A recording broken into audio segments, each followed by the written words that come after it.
All right, we're good. All right, we're doing a repair today. After we got the results of my shingle pool, which came from right there. I've outlined 3 tab right here.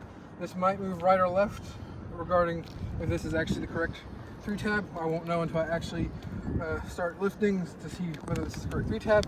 I like to use this tool. It's very flat, easy to separate the glue line. There's no prying involved. It's just a simple straight. So I'm going to start moving right here.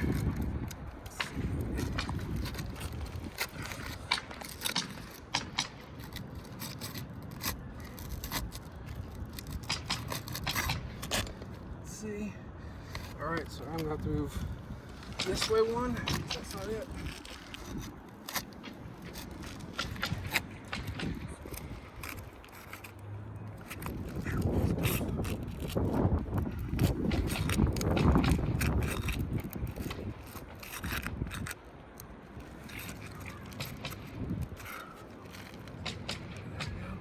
All right, so here's the break, but you can also see there's a lot of granulose all along this and on this one as well.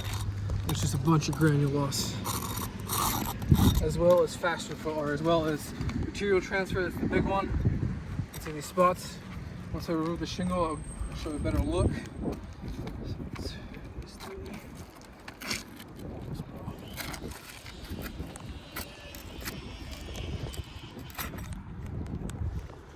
Again, there's more material transfer over here. Oh, that's material transfer.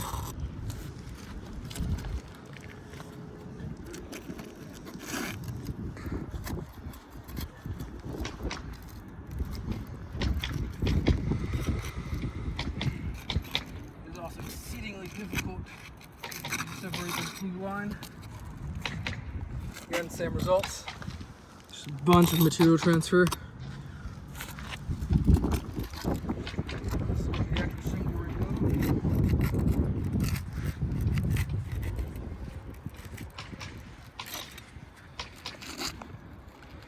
Again, material transfer all along. And as you can see, there's already granulose starting to happen.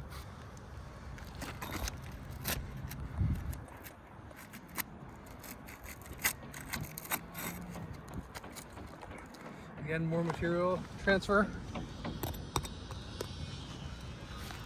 And more granulose.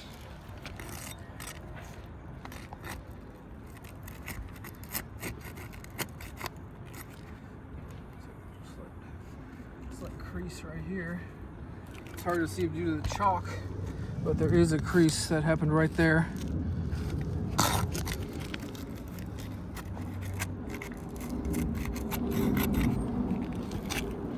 Again, more material transfer all along there.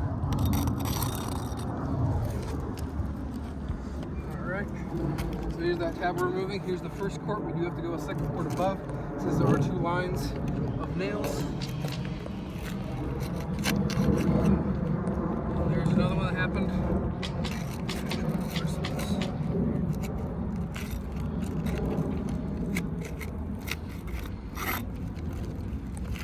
more.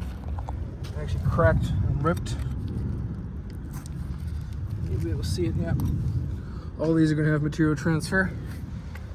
I'd like to note I'm being I'm using as much caution as I possibly can. This is a very easy tool for this job. Any other tool I'll have to pry up. With this I don't. And yet there's already a lot of material transfer and granulose. Happened again.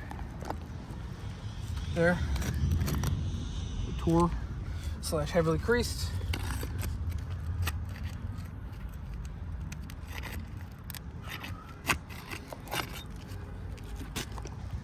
And more material transfer.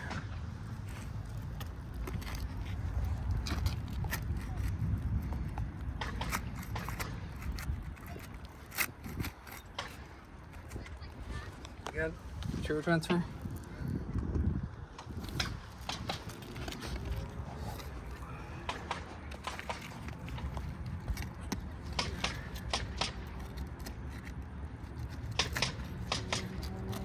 Happen again. Shingle 4 right there.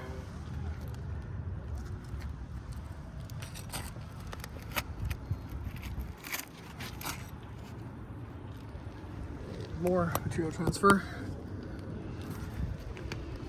there now. We'll actually switch over to removing these nails.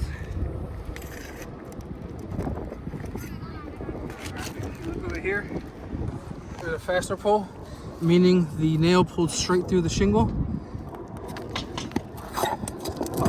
Pull it out. There one.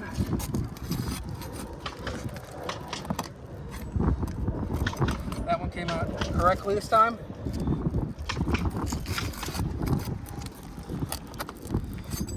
Again, the shingle pulled through the nail.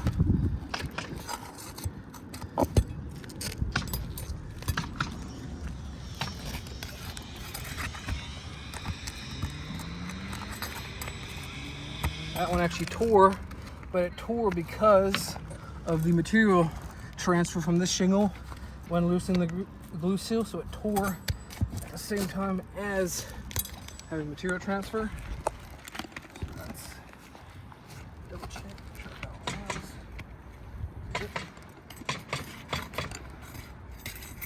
Move one up. Not easy.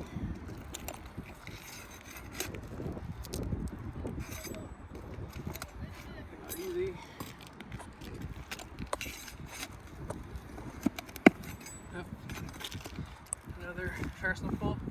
As you can see, shingle pulled straight through the nail, tearing as it went. See the little fibers.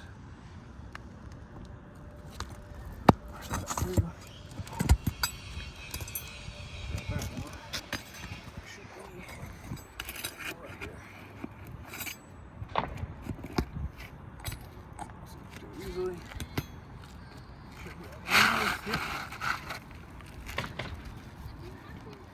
So here's a better look at what the difference is between fastener pulling. You can see that big ass hole. This just tore right through it, whereas here is an actual correct. It's just a small hole right where the nail was. Here's another one that tore right through. It's a big old hole. So there's a difference, and here's a very good view of all the material transfer. You can see that this is part of the shingle underneath. This is not part of this shingle. You can see the granules and the glue still stuck in it. It happened all along the shingle.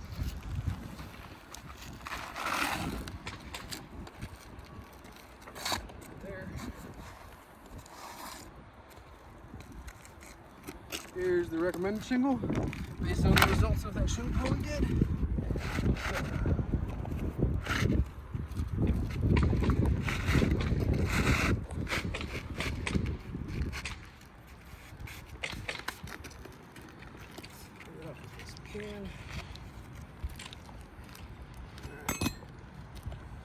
Now, in order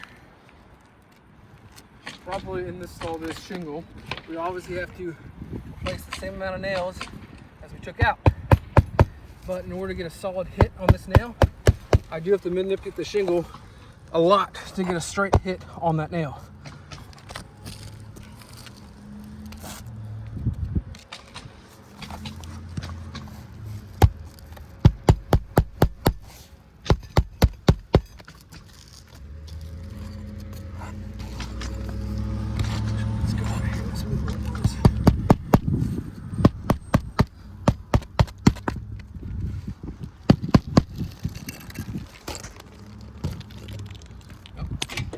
There goes that.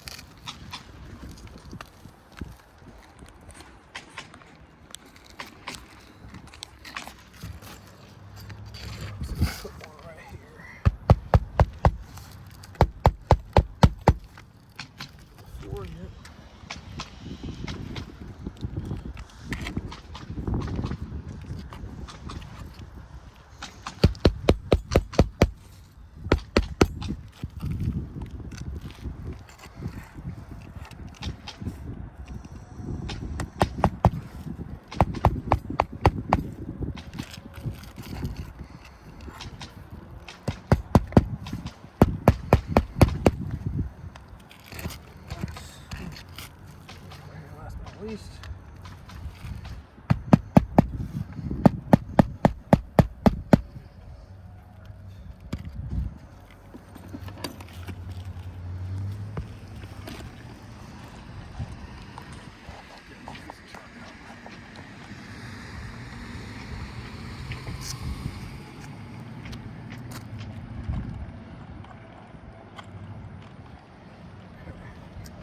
So due to the extreme amount of material transfer, several tears happened, several fastener pulls happened. I would consider this a fail.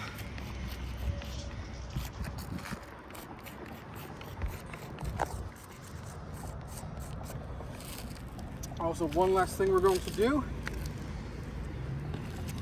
is show more in detail granule loss. So this is obviously our area of repair. When you see, you can even hear it maybe in the video, all of the granules just coming right off.